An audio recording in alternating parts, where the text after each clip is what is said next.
Okay. Hi, everybody. So welcome to a presentation tonight, Solar 101 in Southwestern Pennsylvania. My name is Sarah Majorski. I'm the community organizer at Protect PT, along with Lauren Posey. She is our policy advocate, and Sarah Dunn, who's from Solar United Neighbors. She's here to do a lot of the presentation and give some information to you guys. So again, thanks for joining. We're going to go through here soon, and then at the end of the presentation, we'll have some time to go through questions and have some time to go back and forth, have an open discussion. But in the meantime, if you want to put any questions in the chat, that would be great, and we can go through and make sure to get some answers to you. But again, thanks for coming out today. I will pass it on over to Sarah for the presentation. Hello, hello. Welcome, one and all. My name is Sarah Dunn. I am the Rural Organizing Associate in Pennsylvania for Solar United Neighbors, and I am so honored to have been partnering with Protect PT and especially with Lauren and Sarah as we have been discerning how we can get more information out in Westmoreland County and larger southwestern Pennsylvania around solar energy. And my goal is to help communities meet their energy needs and empower human beings in the midst of our current energy transition that we're embarking upon. So I want to get going, give you a little bit of background. Some of you may have heard this who are at our solar organizing meeting a few weeks ago, but I wanted to get started by just talking a little bit about who is Solar United Neighbors.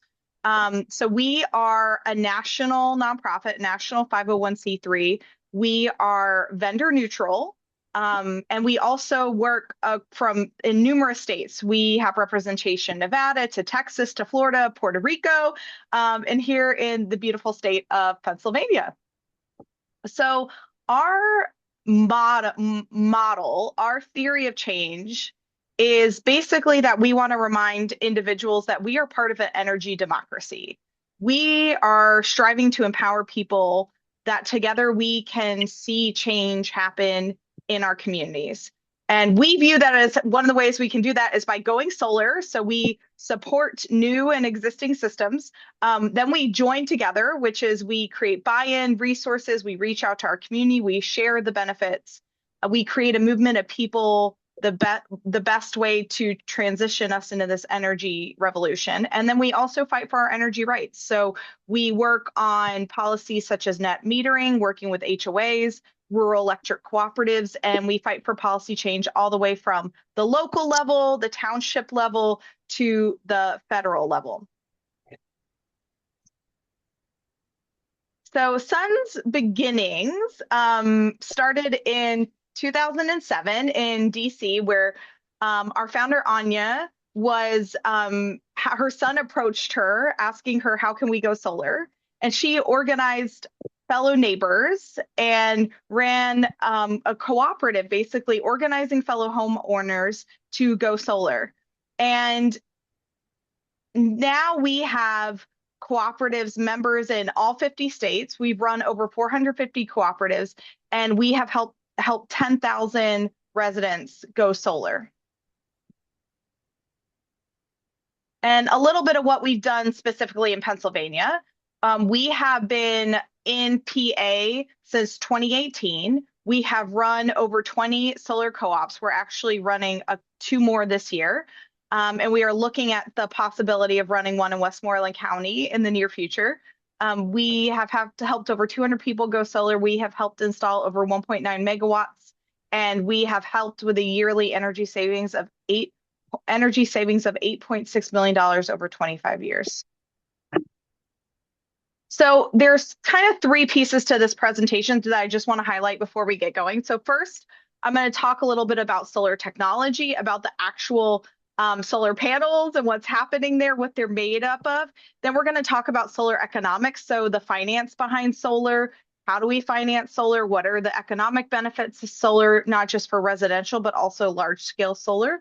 And then we're also going to talk about some solar facts, some concrete information that we have, because we know that there's been a lot of solar myths out there. There's been some negativity in terms of the solar narrative. So I am also here to give you some solar facts. So solar technology, first and foremost, how do solar panels work? So solar panels we also refer to as photo, photovoltaics. Sorry, mouthful. Photovoltaics, or PV for short. And solar panels convert solar energy into electricity. So the glass-looking panels on your screen that our lovely model is pointing to, those convert solar energy or photons from the sun itself into electricity that you and I and others can use on a regular basis. Now, what is a solar panel made of? So we have glass, we have aluminum, we have a stainless steel frame, we have solar cells, which have silicon in them. And when silicon gets excited because it's exposed to photons from the sun, that movement, that flow is where we get electrons from that creates electricity. And a solar panel or module, as they're sometimes called, weighs anywhere from about 40 to 50 pounds. There are no moving parts, so there is very little maintenance on these. If you are a farmer listening, we all know that you got to have some mechanical skills on a farm, but take a deep breath. This is not going to be part of your endless DIY projects that you have. And a solar panel, when they're put together, multiple panels, they make up what we call a solar array. So one panel versus a large solar array. What's also great about solar panels is that the rain cleans them. You don't have to get up there and clean them yourself. And on the back is actually where the microinverter is connected, which will then send electricity to the building. So how do you install solar panels? With racking. If you're looking at a residential or commercial solar panel, which we'll get into the difference in a second, oftentimes those are racked on roofs. And this is a couple examples of that happening. These can go on residences, municipal building, churches, houses of worship, schools, businesses, barns, etc. And a racking is how it attaches to the ground or the roof. There is weatherproofing technology in terms of the flashing that goes on the roof, whether it's a shingle roof, or metal roof or tile roof. These attach to the roof trusses. And when installing solar on a roof, you want to make sure that the roof isn't too old. You're ideally putting solar on a new roof that will last longer than your solar system. This is part of the reason we think in the solar industry that metal roofs are as great as they are.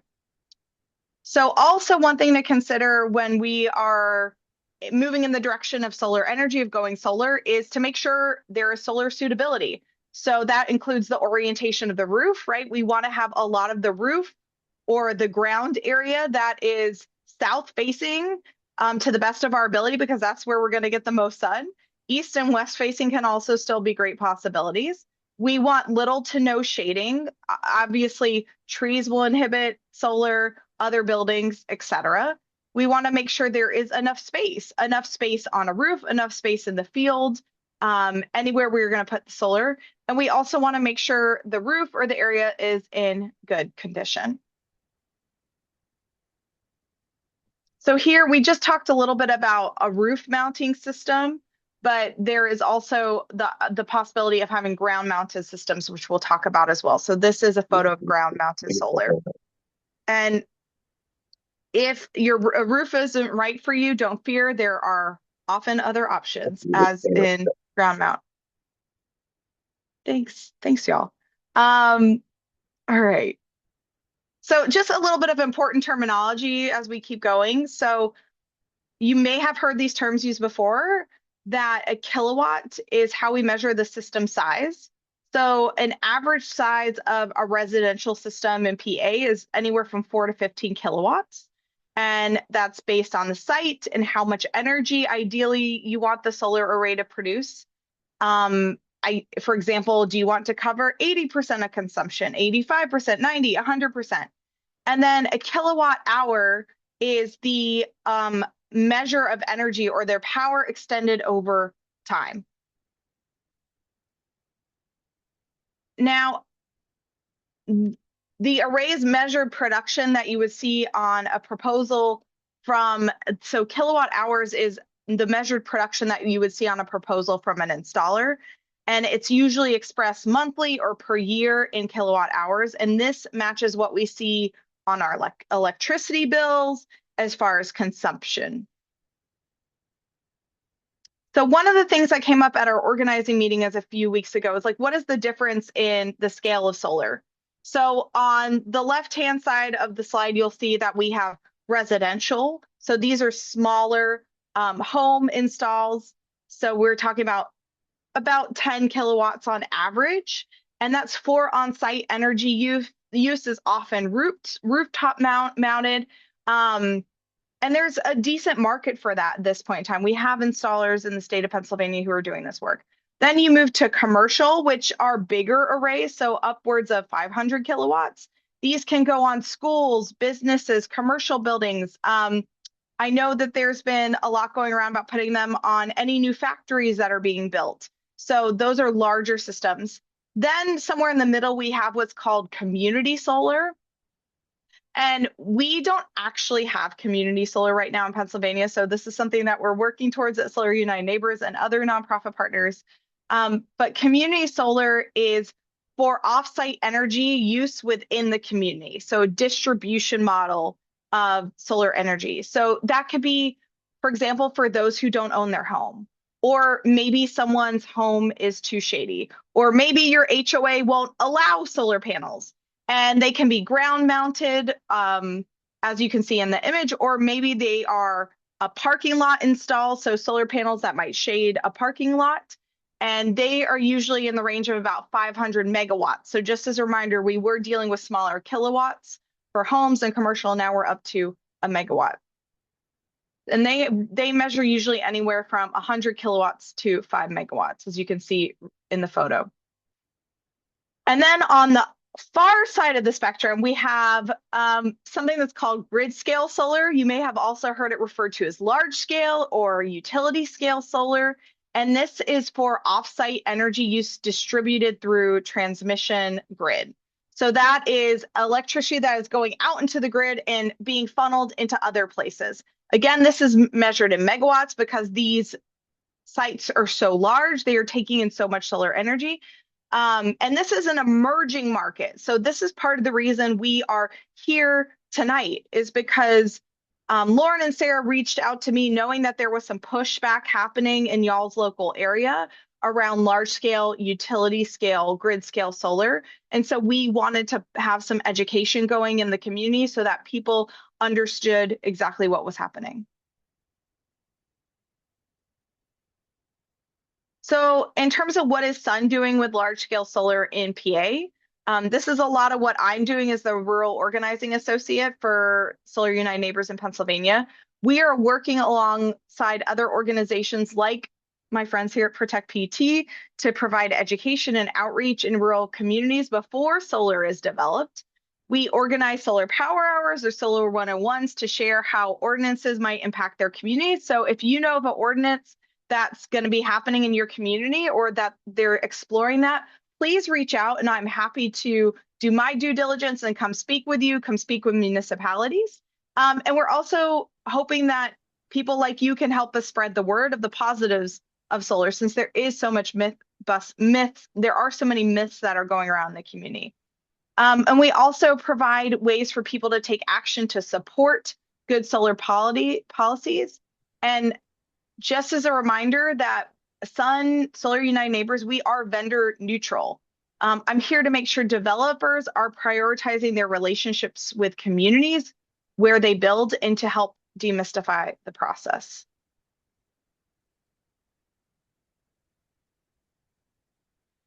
So I wanted to give a little bit of an overview of the process for solar development. So it's different for residential, which we are happy to help with at Sun, but in terms of a utility scale or large scale solar project, there are multiple steps to solar going online. So first we have an initial review. the project is proposed, then we also have to have another review. There might be conversation developed between the developers and the local municipality.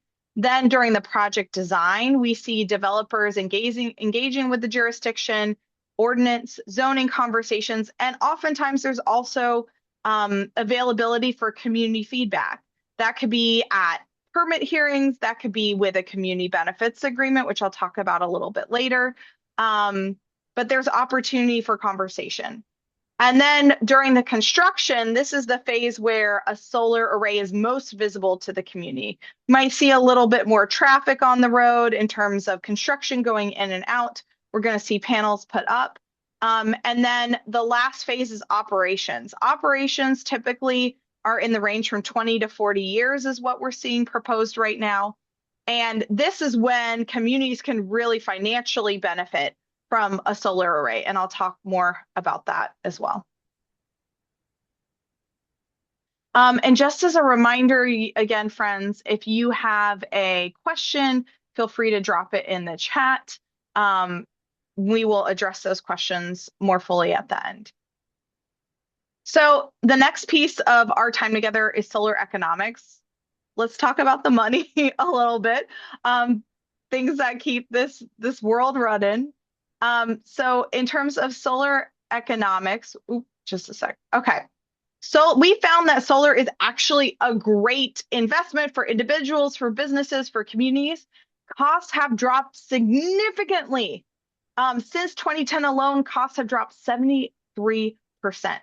And so this is no longer a niche industry. This is no longer a specialty project. This is out and about in real time. And we've also seen that this is an excellent return on investment. In terms of a residential solar project, if you decide to put solar on your home, you're looking at a 6 to 12-year investment, the average return on investment, the average being about 10 years. And with the cost of energy increasing, it's only becoming more and more lucrative to go solar because you can completely cover your energy consumption. In terms of the return on investment on a larger scale solar project, we're looking at anywhere usually from 4 to 8 years, depending on the size and the cost of installation. And so as you can see on this graph that there's been a sharp decrease over time. And this is partly because the parts are costing less, the technology is less, and it's making it more affordable. And if you are considering going solar, there are 3 ways to finance. The first is obviously cash up front, which maximizes your savings over time. But most people like myself can't do that. So if you're considering going solar, you might be looking into a loan. There are national and local options. Sometimes you can even get loans through your solar installer. And then there's third-party ownership, which the pro is that there's a low upfront cost, but the con is that means you have lower savings all over time because you're not the owner of the system. And it's extremely important to read the terms of the agreement very, very carefully so you know what you're getting into. We as Sun tend to try to discourage this unless this is the only alternative. So we talked a little bit about residential benefits, but I want to talk a little bit about grid scale financial benefits as well. So solar farms or large scale solar arrays increase county tax revenue, increase local tax revenue in 2 prominent ways. The first is that there's direct payments to county governments. So there are direct payments from developers to the county governments. And also there's income tax payments on lease land, which again, the developer pays. And this impact lowers residential and commercial property values over time. So this means that it is a win-win for everyone because property taxes are being lowered and also the county is getting more revenue out of it. Now, this also can help support local landowners as well. It can be a financial benefit to those people who are renting their land for a solar array. Within the last few months, for example, I've been working in Erie County with farmers who are barely making ends meet, and now they have leases in place with solar developers, and this is allowing for them to diversify their income and secure stability of their farm for the next generation of farmers. And last year alone, solar projects contributed $739 million, $739 million in state and local taxes and land lease payments. Another economic pro of solar energy is job creation. So during construction, a 100 megawatt solar project can create hundreds of jobs benefiting local businesses like lodging, fencing, hardware, lumber, and electrical supplies, rock and gravel, construction equipment rentals and services, and landscaping services. So it brings more business to the area. We also have found that solar siting allows for an increase in nearby property values. We found in residential property values, it pretty much stays the same, or sometimes there's a slight increase. We have found that, for example, in Illinois, they're seeing averaging about a 2% increase to residential property values that are near an array. But we are finding in terms of agricultural land a much sharper increase in property values because of the potential for renting that land for solar arrays in the future.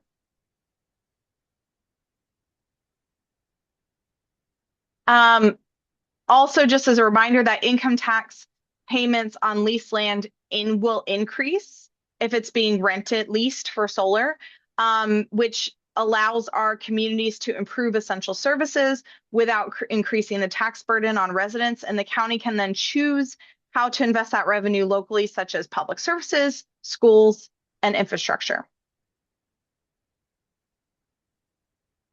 I also wanted to alert us to something that we are working on, Solar United Neighbors alongside Clean Air Council, another nonprofit in Pennsylvania. We are working on community benefits agreements. So as I mentioned earlier, we are vendor neutral. We are working on behalf of the people. And so we want to create healthy, transparent relationships between developers and communities. And so one of the ways that we at Sun feel like we can really do that is through community benefits agreements, or CBAs for short. And a community benefit agreement is a legally binding agreement to provide benefits from a solar developer and local community organizations. So these could be anything from workforce development, right? Tooling people how to be solar installers, for example.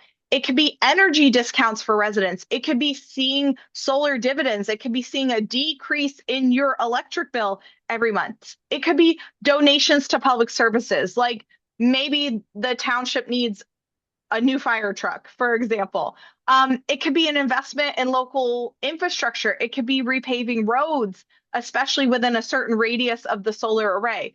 It could also be giving money to schools. We're finding that in Bradford County right now that the developer has a CBA in place with the 2 local school districts. So there's opportunity for a local community to really financially reap multiple benefits of having large scale solar present in the neighborhood.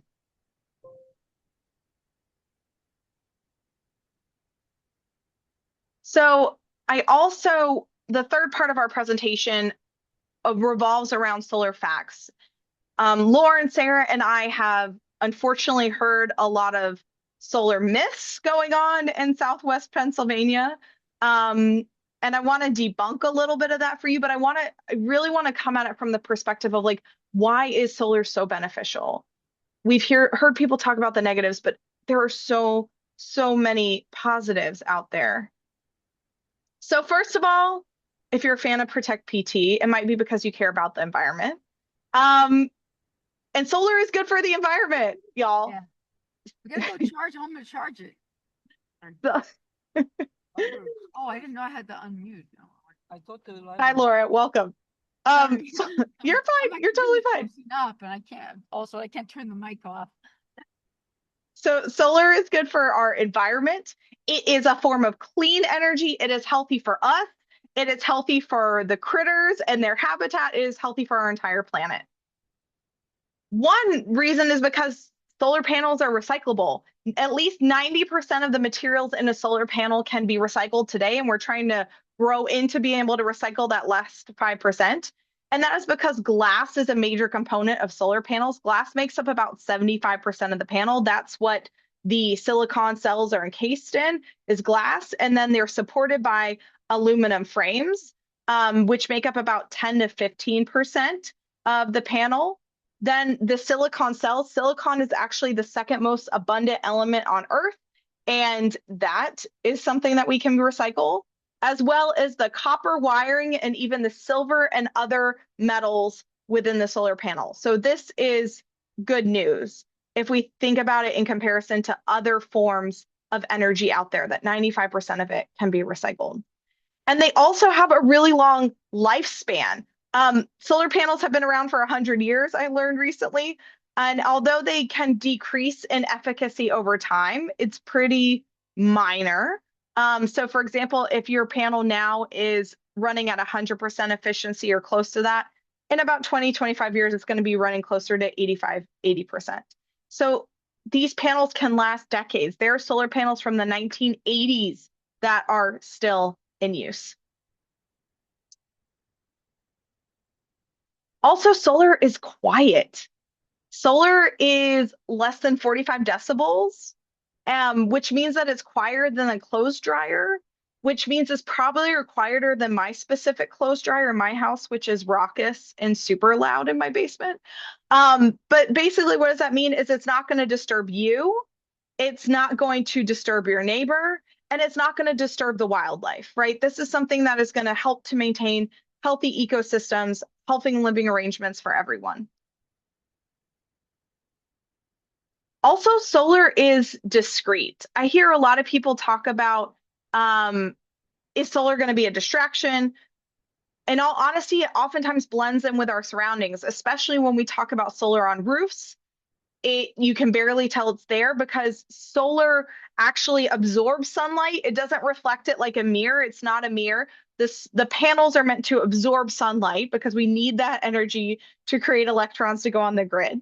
And so it's very, very discrete. And even when we see solar in fields, oftentimes we're also seeing in solar ordinances fencing or vegetation put up to hide solar panels as much as possible. So, and it's, in my opinion, also much better to look at solar panels than to be looking at neighborhoods. And that's what we're really running into these days, is that when the reality is that the majority of farmland, the vast majority of farmland, is actually being eaten up by suburban sprawl.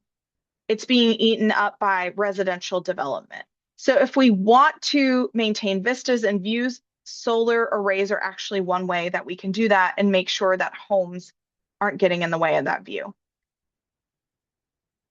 In terms of solar being good for the environment, it's also good for our soil. Solar panels can actually repair our soil over time. And I say this as someone who has a certification in regenerative agriculture. So first of all, solar panels, when they are facing south and west, they can help to shade the soil in the most harshest, hottest part of the day, which keeps our soil from drying out and being scorched. It keeps vegetation healthy. But it also does that through something called agrivoltaics, which agri just coming from agriculture, voltaics coming from photovoltaics, so agrivoltaics or agri-solar, colloquially. And this is an amazing opportunity for our soil, for our landscapes, for our farmers specifically. Because on one end, it allows for diversification of income for our farmers, which I talked about a little bit earlier. That leasing of land helps to stabilize small scale farms financially. And the number one threat to farms, again, is not renewable energy, but is residential development. By and large, that is where our farms are going, is that they are being bought up by residential development and becoming neighborhoods. But with something like agrivoltaics, we can actually see the land improve over time. So we can see a prevention of soil erosion. We can see the soil being able to keep water in the soil instead of runoff. This happens because around solar panels, we can plant native plants that have deep tap roots that maintain healthy soil, that keep the water locked in, that also help sequester carbon from our atmosphere back into the soil. We also see this happening because we can pair livestock with solar panels. The University of Minnesota, Penn State, numerous farm and ag schools have been doing a lot of research around livestock grazing and solar, and they have found that sheep, that goats, that cows could actually graze in peace around solar panels, and that they are healthier because they can find shade in the afternoon from the panels, but also they create healthier soil because their manure over time will help to repair the soil. So this might be a field, a meadow, a former piece of farmland where the soil had been depleted, where we had been experiencing a lot of runoff, where we had been seeing a lot of topsoil erosion. But in fact, solar can improve soil quality over time. So it is not just neutral for the environment, it can enhance the environment. And when we have things planted like native grasses and whatnot, these can be habitats for animals that are at risk of their homes being in jeopardy. So just a sec. Ah.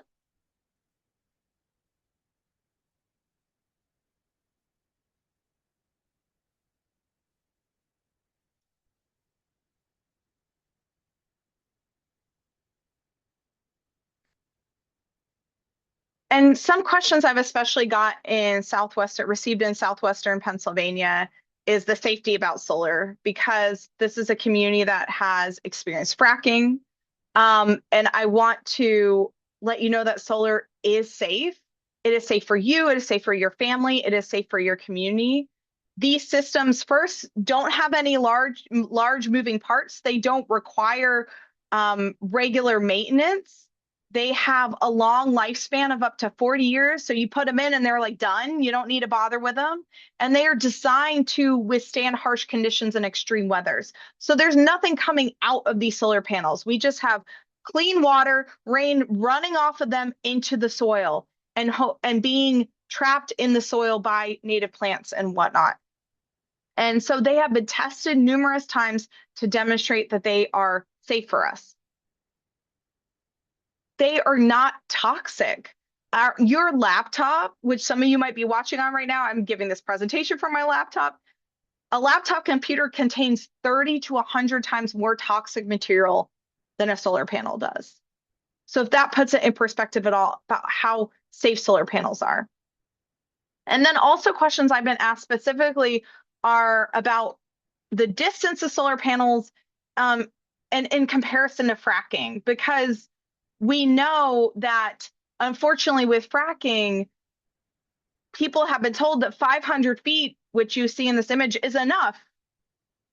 And the reality is that advocates are trying to change that to up to 3,000 feet or a kilometer from residences and a mile from schools and hospitals to mitigate health risks for individuals. But at solar, again, there aren't health risks. And so we at Solar United Neighbors are trying to advocate for the shortest, the lowest number of setback as possible. So closer to 50 to 100 feet. Because we do believe that solar is safe and solar is good for us and our environment and our energy needs. So here's an example that Lauren sent me of proximity of fracking. And look how close this is to a home. But imagine that being a solar array and it being something that is safe and healthy and putting good, clean energy on the grid instead. So what's next? What can you do? Well, first of all, we need your help because we can't be everywhere. We are trying our best to keep up with the news, to get Google alerts to our emails, to read the newspaper, to understand how solar is developing in Southwestern Pennsylvania, but we are not always on the ground in every place. And so we need you all, if you know of a solar ordinance going through your community, if you know of public pushback against solar happening in your community, please reach out to myself, to Lauren and Sarah. We are here to help organize and mobilize people to speak out at hearings, to write letters to the editor, to work on policy from the local to the state level. Because where there is no state guidance, we are finding that townships and counties are coming up with solutions on their own. And oftentimes these solutions don't have a lot of fact behind them. Oftentimes they are unfortunately influenced by the fossil fuel industry. And so we want local people, local citizens like yourself to know that there is support for solar in their community and to have the accurate information so that municipalities can make the best decisions that they can. So we invite you to reach out to myself, reach out to Lauren, reach out to Sarah, because we want to hear from you. We want to know what is going on so that we can support our communities to the best of our abilities. And with that, I'm going to pause and I'm going to ask, are there any questions? So it's looking like in the chat we don't have any questions, though anybody is open to unmute and ask one if you have one, or if you have any just comments you'd like to share, any takeaways, things that you learned in the presentation, feel free to go right ahead, or you can raise your hand on here too and we can go through. Yes, Ned? Good evening. Thank you, Sarah. That was really an excellent presentation. I appreciate that. Um, can you tell us what the story is about manufacturing of solar panels in the United States? My understanding is most solar panels currently are manufactured in China. And yeah, I think a lot of us have concern that with tariffs being what they are and possibly even increasing at some point, that might make putting solar panels on your roof or developing it in rural areas prohibitive because of the cost. So I'm wondering, what do you have to do to get an American-made solar panel? That's a really good question. I can give as much information as I personally know. So right now, there is a push for solar panels to be made in the US. There are some manufacturers who do, and this was happening even before the current administration. We obviously need to grow that industry here in the US. What we are finding, though, is that even if panels are being compiled and put together here on our soil, that the parts are being shipped in internationally, the bits and pieces of it. So that, yes, can be affected by the tariffs. And yet still, we haven't found, at least yet, a significant increase in costs. We are seeing them pretty stable right now, but that doesn't mean that can't change in the future.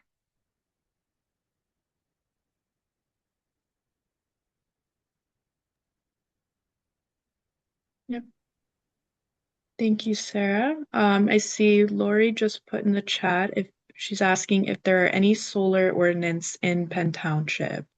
That is something I believe that there is one. Lauren might know, or we might have some more information on that we could get to you. But I believe that there is.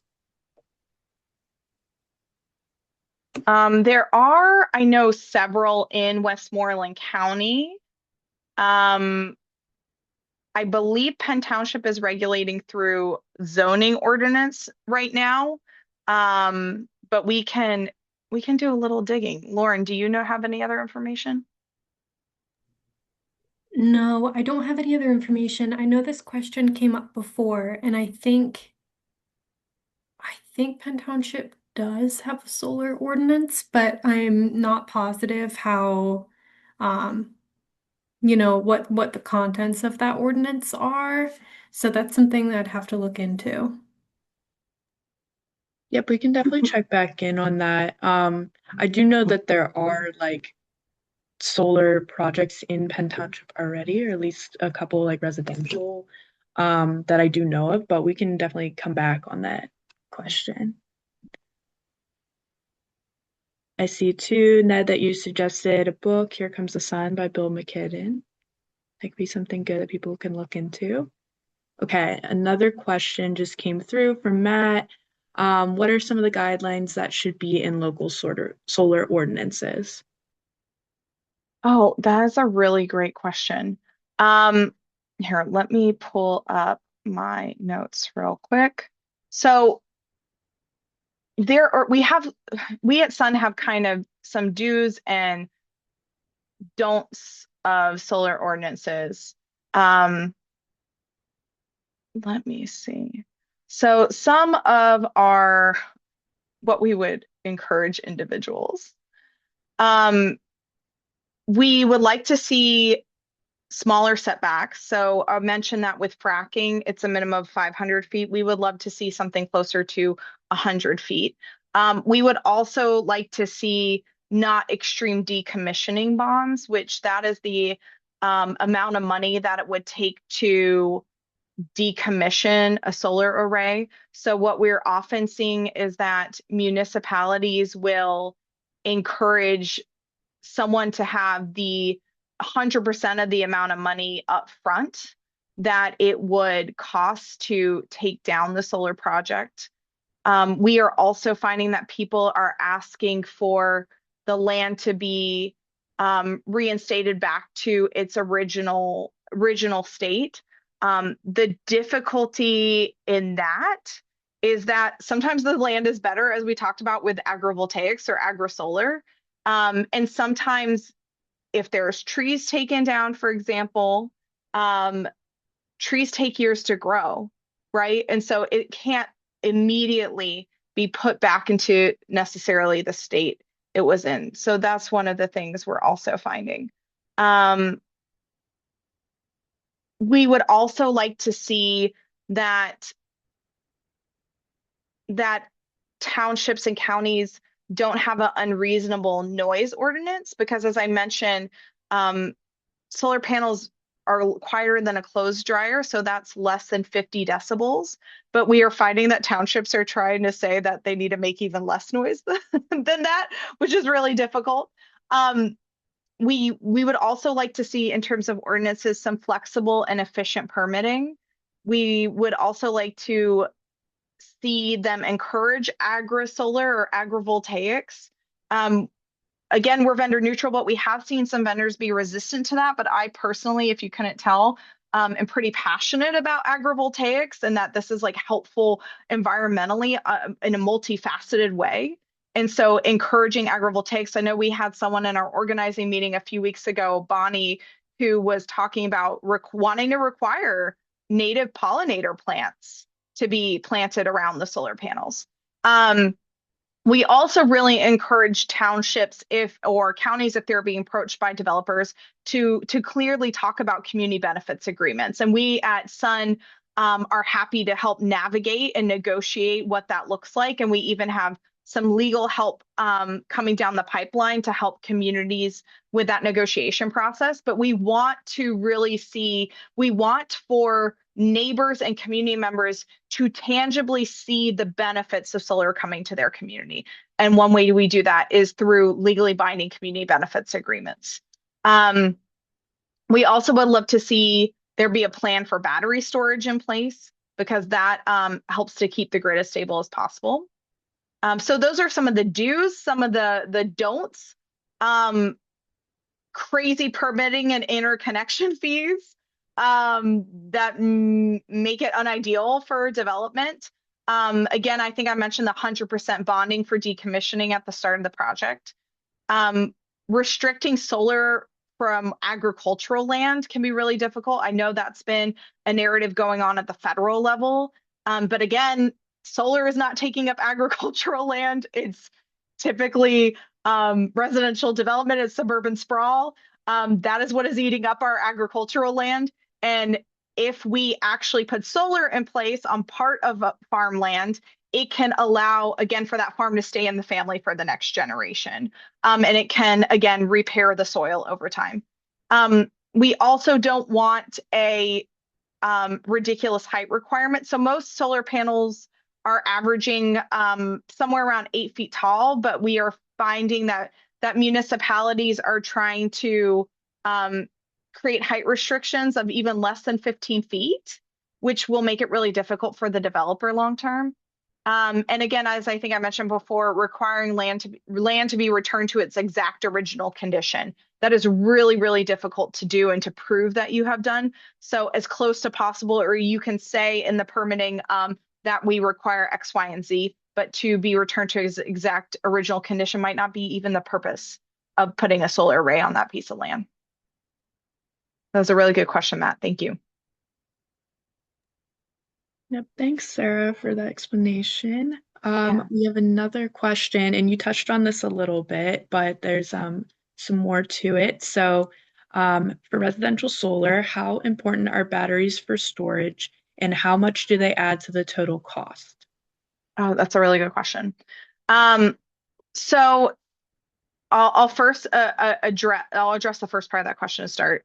Um, so if you're a resident and you go solar and you do not have battery, your energy is transferred to the grid. So you're hooked up to the grid. So if there is a power outage, you would also not have electricity. Not because your solar panels aren't generating electricity, but because it can be precarious for individuals working on the power lines. If there's electricity coming from your home, if you can imagine, right? It can be difficult for the utility workers, though, those working on the power lines. So that is why I encourage, if you can, to consider battery storage, because that will allow you to save some of the energy that's created by your solar panels that you could use in case of a power outage, right? So that will allow you to continue to generate electricity to your home. You could kind of be a climate resiliency hub for your neighborhood, allow people to charge up their smartphones and whatnot. And there, in terms of, let me do, in terms of the cost, I'm not quite sure off the top of my head. From my understanding, it's around $10,000 to $15,000. So it is adding a significant chunk of money onto your investment long term.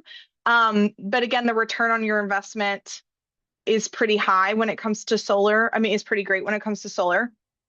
And also, I personally, I think battery storage is helpful because, again, for your own personal resiliency, your neighbor's resiliency, but also in terms of net metering. So net metering is what your utility is paying you for the energy your solar panels are creating. And if you don't have a great net metering policy, when it's sunny, you're storing more energy, right? So you get to use energy you've already created.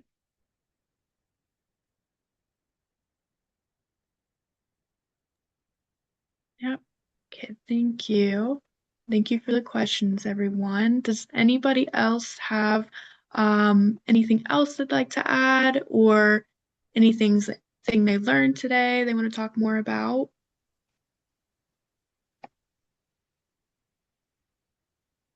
Just another reminder that we will be sending out this recording and having a follow-up email and getting some more information out. I know that Lauren also found a potential draft of the solar ordinance for Penn Township. So if anybody wants to take a look at that, we can get more information on. But if anyone has anything else, or if you want to keep on going, let me know. But if not, appreciate you guys for coming out tonight, and want to thank Sarah for a great presentation. It's very informational. Definitely learned a lot. And it's great to have you come and share this information. Absolutely. And I want to thank all of you for joining us. I want to thank Lauren and Sarah for organizing and invitations and marketing. I appreciate this. And our websites are up on this final slide, solarunitedneighbors.org or protectpt.org. My email is up there, Sarah's email, Lauren's email. So please, please, please reach out if you are finding that there's opposition. We are here to support. If you need help drafting a solar ordinance for your community, we are here to support. If you want to see more Solar 101 webinars for your township supervisors, we are here to support. So there's strength in numbers.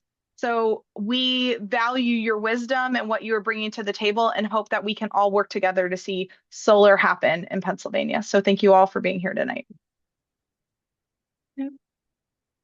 All right. Thank you, everyone. Hope you have a good rest Thanks, of your everyone. day.